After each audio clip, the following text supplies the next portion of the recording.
It is 8:06. We're fired up here on this Friday morning in the nation's capital. Good Friday. Happy Thanksgiving. And by the way, I just mentioned Kay Burley, this journalist at Sky News, and her moral idiocy in that question to the spokesperson for the Israeli government. She's now responded. She put out a statement, and suspicion confirmed. She is an idiot.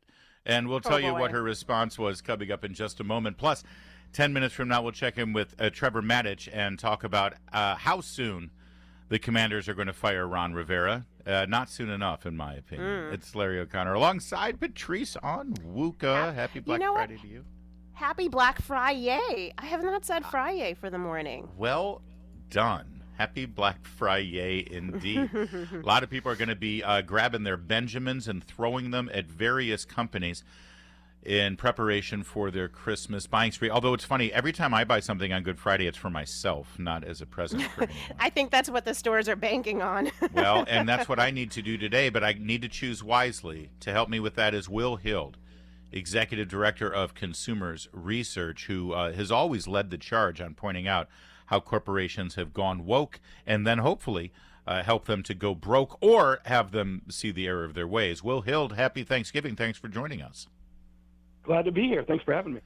Well, listen, we've already seen Target walk down this path earlier this year with their atrocious Pride Month so-called celebrations, and boy, it hit their bottom line. Have they learned their lesson? Are they coming back out now and staying out of this counterculture woke politics, or are they doubling down?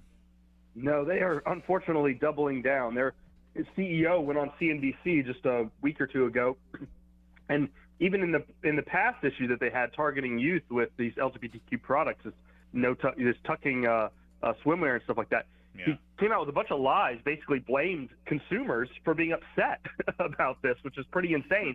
And now, just last week, they came out with a LGBTQ-themed Christmas line. So they are absolutely doubling down in offending their customers, despite the fact that they've had a huge drop in sales. Is it true that they also just hired a so-called pride strategist to up their LGBT pride to a whole nother level? Yes, they just hired a new marketing person whose basically focus is pushing the company in an even more woke direction. So it's pretty incredible. It doesn't seem to matter how much this company loses because of these types of activities. They just double down.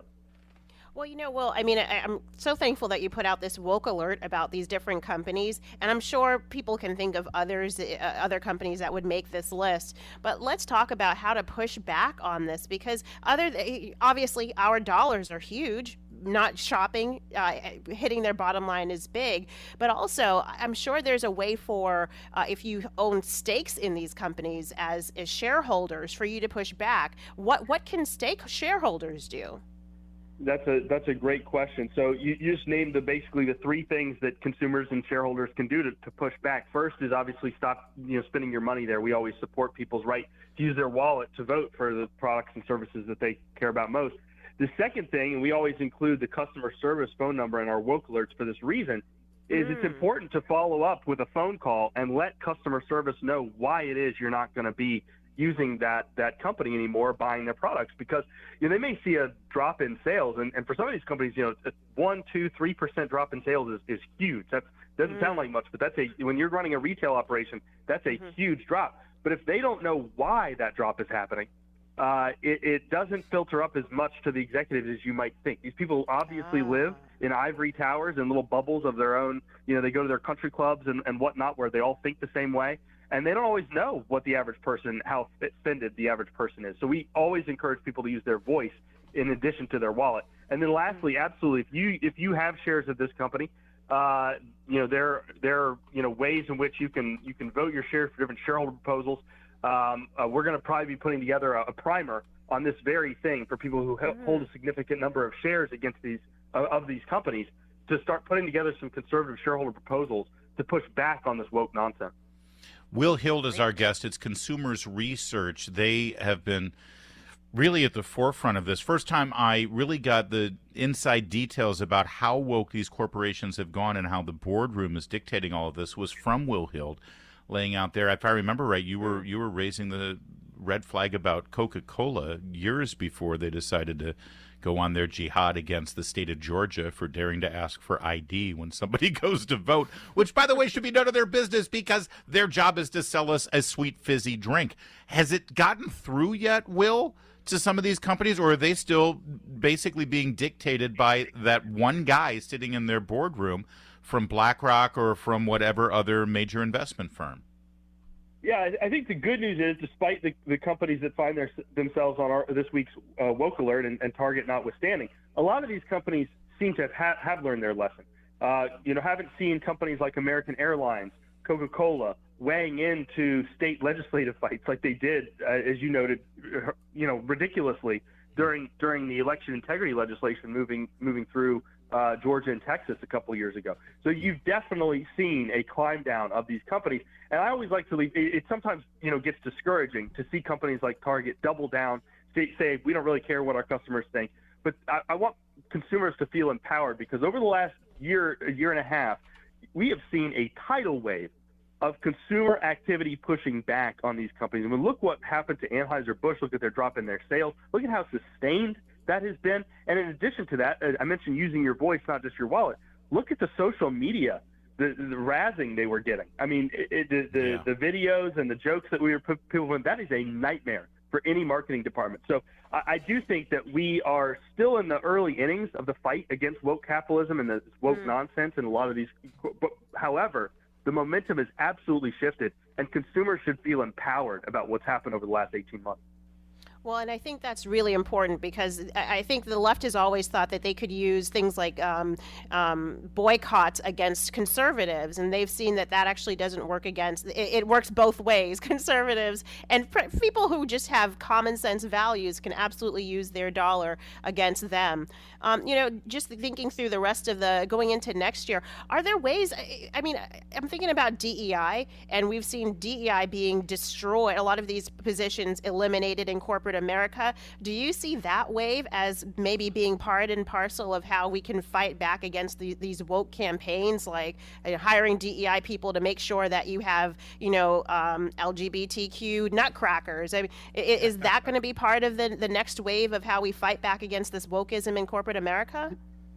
Absolutely. 2 of the 5 companies on our list this week are on there because they're engaging in race-based hiring and promotion schemes. And you're 100% correct to point to these DEI departments is where a lot of this nonsense is originating from. These companies get pushed or encouraged or pressured to start a DEI department, and then they hire a bunch of woke idiots, some of the same nutcases that were tearing up university campuses 4 or 5 years ago now work in some of these departments. And the problem is these executives sign off on it because it's a checkbox. Oh, I'm supposed to have a DEI department because Larry Fink tells me to. But then once those people get in there, you're 100% right. This is the source of some of the most atrocious and bad ideas that these companies that engage in. And so I'm hopeful that as consumers push back, not just for the products that, the weird, creepy products that companies like Target put out, but also for race-based hiring, saying, I'm not going to do business with a company that's treating people based on, being a different race. That's insane. That this DEI stuff will go away. And we're already seeing some of the early layoffs that had happened, like in 12, 18 months ago. DEI made up a disproportionate amount of that because these companies are realizing these people do nothing for my bottom line. And they're always running the risk of creating some sort of nightmare that I have to deal with. Best Buy, Activision, Target, Nordstrom, and Home Depot lead the naughty list for Consumers Research woke alerts. Go check that out at consumersresearch.org. Will Hild, keep up the great work. It's always great to talk with you. And I'm sure we'll touch base again before Christmas as we continue to have to buy things for all of the people on our list. We want to make sure we're spending properly. Thanks, Will. Joining us now is Trevor Matich to unpack yesterday's debacle down in Dallas. And listen, nobody had expectations here that the Commanders would go into Dallas and beat a team that is flying high right now, Trevor Matich. But it was embarrassment. And the mistakes, and the coaching mistakes, the decisions made by this coaching staff. At what point do these players start to lose hope? Because Trevor, well, I don't want to get too far ahead of myself, but it seems to me that the players need to have confidence that they're put in the right place to actually be effective, and I'm not seeing that. Or is it me? Is it the players who are letting the coaches down at this point? The fact that, Larry, you asked that in such a circular way is completely appropriate to what the problem is. The players aren't executing, which makes the coaches look bad. The coaches aren't putting the players in the best position. Did we drop a line again? All right, it's got to be on our side. Got to be on our side. We got to have a system problem here. Thankfully, though, Patrice, it's holiday week, so we've got engineers on the cone ready to fix this at any moment's notice. Yeah, which is nice. I mean, listen, the segment we're going to ask the same question. How did that happen? That was embarrassing. Well, again, listen, the Cowboys at home is tough. Dak Prescott is playing great football right now. The whole team is so it was going to be a tough game. But I'm sorry, you've got here. You know what? I wanted to play this for you. This is Ron Rivera earlier this week asked. This game is steeped in tradition. First of all, anytime Washington plays Dallas, it's a huge game. They're the most hated rivals out there. And then add to it that it's a Thanksgiving game. Everyone loves to play on Thanksgiving because of the spotlight. All the eyes of the nation will be on our team playing the Cowboys.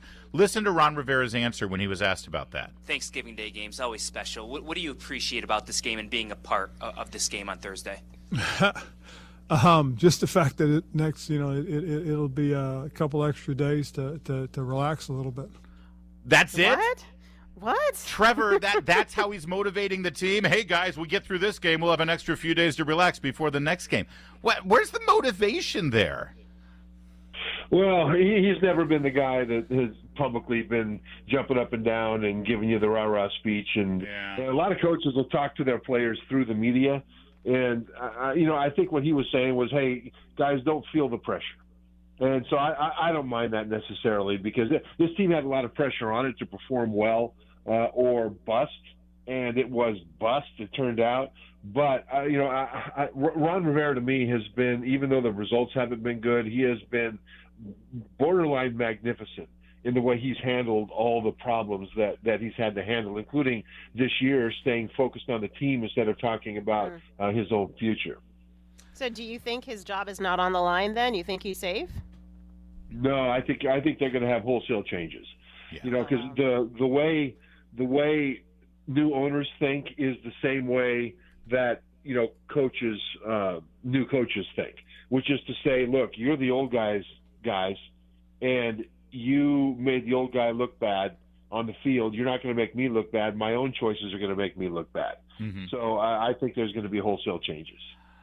And I mean, in the past, part of this discussion about who the next head coach might be was always sort of intertwined with who would want to come to this team to play because of the old ownership, because of the culture, because of the nature of the media in this town. It's different now with this new owner. Is it possible that a real top-notch, top-tier head coaching prospect would be eager to come to Washington, D.C.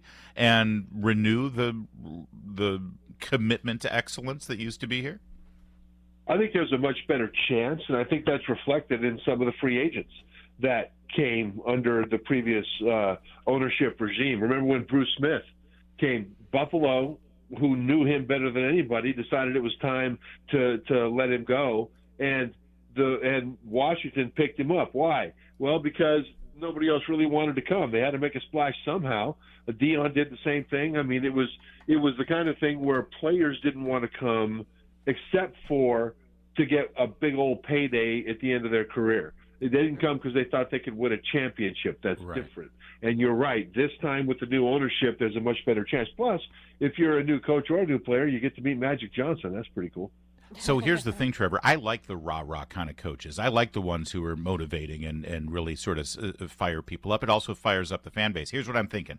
Jim Harbaugh wins the national championship for Michigan, and then he's sick of all the drama and the backbiting and the politics of the Big Ten. He leaves, comes to Washington. He's right down the road from his brother John up in Baltimore, and we've got Harbaugh right here in Washington. What do you say? It's the Harbaugh I-95 series. I love it. The thing about Harbaugh, though, he brings with something that Jay Gruden didn't have, what Ron Rivera is trying to instill but hasn't been able to, and that is play clean. More football games are lost than they are won because of mistakes made by the losing team, right? Mm-hmm. And the thing about Michigan with Harbaugh, they're one of the best teams in college football in fewest penalties, one of the best in fewest turnovers, just all the things that make a game clean. And it's a disciplined team. And that's what this organization has not been able to put together for 2 decades. Yeah, and he's also been to a Super Bowl. It was a near miss, but that's because he had Colin Kaepernick as a quarterback. Now he's got a better shot. All right, so what I'm hearing from you is Michigan is going to beat Ohio State tomorrow. Trevor, we're all out of time. I don't have time for you to respond or to correct that statement. Thank you so much. Great to hear from you. Thanks, Trevor. Thanks, guys. He thinks Ohio State's going to win.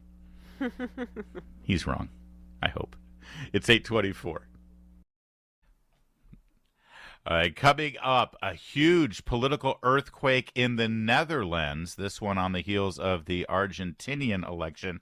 We'll give you the details. And a liberal reporter for the Washington Post literally has no idea what's going on in Washington, D.C. We'll explain next. It is 8:36 here on O'Connor and Company. The Chris Plant Show comes in here about 30 minutes from now, but Patrice Onwuka and I have plenty of Black Friday business to attend to. Happy Thanksgiving, Patrice. Thanks for being here. Yes, happy Thanksgiving. Happy Black Friday. Ashley Parker is the senior national political correspondent for Washington Post. She's an analyst for MSNBC. She has won a Pulitzer Prize for her coverage of the Russian collusion hoax at the Washington Post, and she took to Twitter on November 22nd and said this: serious question. Why are there suddenly almost no Uber drivers in D.C. anymore, and the ones here regularly cancel or take forever to arrive? Though on the upside, if when they do come, the fare is way cheaper than before. And, well, you can imagine the responses that she got on Twitter as everyone explained to her that this is the carjacking capital of the world. Yes. And Uber drivers have been attacked mercilessly. An Uber driver lost his life during a carjacking a year ago near Navy Yard. There's horrible crime in this city. She is the national political correspondent for the Washington Post. She lives and works in Washington, D.C., and she seems completely clueless about the reality of what's going on in this very city. Well, and so it's so interesting. She tags Uber in it as though to say that it's the Uber's problem, that Uber is, as a company, is the reason that maybe they're not allowing drivers on or whatever the case is. No, she absolutely knows that their crime is out of control, that rideshare drivers are putting their own lives at risk when they're driving, particularly in certain hours and particularly in certain neighborhoods. So, she could stuff it. I mean, come on now. Yeah, thank you. She should, but it's a real revelation. These people are treated like they have some sort of inspired intelligence that lift them up and elevate them over the rest of us. And I'm sure she has a fabulous journalism degree that is completely useless in any other realm of life other than writing in a newspaper like the Washington Post and make her liberal Democrat editors and publishers happy with the kind of trash that she puts out targeting conservatives and Republicans. But if you think that they're aware of what's actually going on in the world, let alone in her own city, stop fooling yourselves. She's absolutely clueless as to what's going on here in Washington. Well, and crime, we are, how bad crime is right now. What I think you're seeing, though, with Uber, it's not just, crime is a huge part of why drivers probably don't want to drive, but a lot of the regulations are making it more difficult. Uber has to raise certain costs that they pass on to their drivers. There's that as well. Drivers gas prices here. Exactly. Drivers are also like, you know what, maybe I should just deliver Uber Eats, or maybe I should do something else. They may be shifting their employment and their labor into other areas. So given the choice, I would rather go and pick up, Five Guys burgers and fries for someone and deliver it to their home than have to deal with some drunk idiot in the backseat of my car. Exactly. So I get it. All right. Meanwhile, a huge political story coming out of the Netherlands. Now, of course, you'll remember the gentleman who won the election in Argentina as their new president is a right of center, pro-life, pro-Israel, pro-Trump libertarian who wants to dismantle half, if not more, of the federal government bureaucracy. Meanwhile, in the Netherlands, Geert Wilders' party has won a sweeping landslide majority. Geert Wilders is now poised to be the new prime minister, and he is described as an anti-Islam populist. Wilders' election program includes calls for a referendum on the Netherlands leaving the European Union, a total halt to accepting any asylum seekers and migrant pushbacks at the Dutch borders. It also advocates what he's calling the de-Islamization of the Netherlands, a country who over the last 2 decades has gone from having, a handful of Muslim migrants to having over a million. Wow. And he has been sounding the alarm about how that's going to change that country's culture and the way they go about their Dutch way of life, and the voters have listened. Also, by the way, you'll remember this entire story about the Dutch farmers who have been removed from their lands and hamstrung by the European Union mandates over climate change and the use of fertilizers. There's been a revolt over that. There is a populist uprising, not just in Argentina and South America, but now in the Netherlands, which has been sort of a bastion of social thought and social engineering. So that, again, is this a bellwether? Is this like Brexit was? Does this tell you where U.S. is going with our next election? We'll see. I mean, I would like to believe that it is, but it does tell me something about the current Hamas war against Hamas. It explains why a lot of countries do not want to take Palestinian refugees in, because you very well could be taking in people who are terrorists or terrorist sympathizers. I think it exposes that a lot of the globalist approach to world issues has a really significant backlashes against the citizenry, the people who are born in these countries, the people who should be making decisions for themselves. And unfortunately, they're relying on international bodies undermining national sovereignty. Like what happens in your country should be determined by you as a citizen, not by some person in a six-figure ritzy job who is trying to force you to eat insects rather than meat, or trying to shut down your family farm because it's supposed to help climate change, and it does a darn near nothing to address the climate whatsoever. So I think this is not surprising. You're going to see more of this in more unexpected places. That's what's important here. Also, by the way, it should be noted that in 2017, the Netherlands reverted to 100% paper ballots, marking paper ballots with a red pencil. This is 2 elections in a row now where paper ballots were exclusively used, and 2 elections in a row where the right-leaning conservative candidate has won. Is that a coincidence? You be the judge. Well, we hate the Dallas Cowboys here, of course, so the only good thing coming out of yesterday's Dallas Cowboys Thanksgiving game was the halftime show that featured Dolly Parton, an absolute American treasure, a legend, an icon. And I got to tell you, well, first let's listen to Dolly here at the age of 77 performing the halftime show. Come on! I mean, she's got the pipes, man. She's still got the voice. Yeah. That's pretty amazing.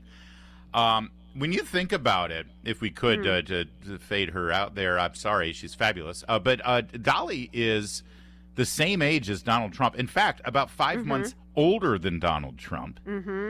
And just about, 4 years younger than Joe Biden. But boy, howdy. Yeah. She's in great shape. She's the life of the party. And she was vivacious yesterday. I caught it live. I'm like, is that Dolly in hot pants? It was Dolly in hot pants and in the full Dallas Cowboys cheerleading outfit, and she looked good. I guess we should talk about what she was wearing here. I was trying to stay high-minded and just focus on her voice and her performance. It's appreciating all of that. If you want me to be a little, she's 77 years old, for God's sake. She's a great grandmother. But you're right. She was dressed like a Dallas Cowboys cheerleader. And, well, let me just – I'll leave it to Tony Romo, who was doing the color commentary for the game, a former Dallas Cowboys quarterback. I'll let him sort of express what we were all thinking about a woman who is old enough, in fact, to be all of our grandmothers. Here she is. She was wearing the Cowboys cheerleading outfit. Yeah. You saw that coming, didn't you? You said, had... I think she's going to go with a little cheerleading outfit tonight. And I was like, wow, it's pretty good. What do you think we're going to see? I mean, she looks amazing, right? You never know what's going to happen wonderful. here.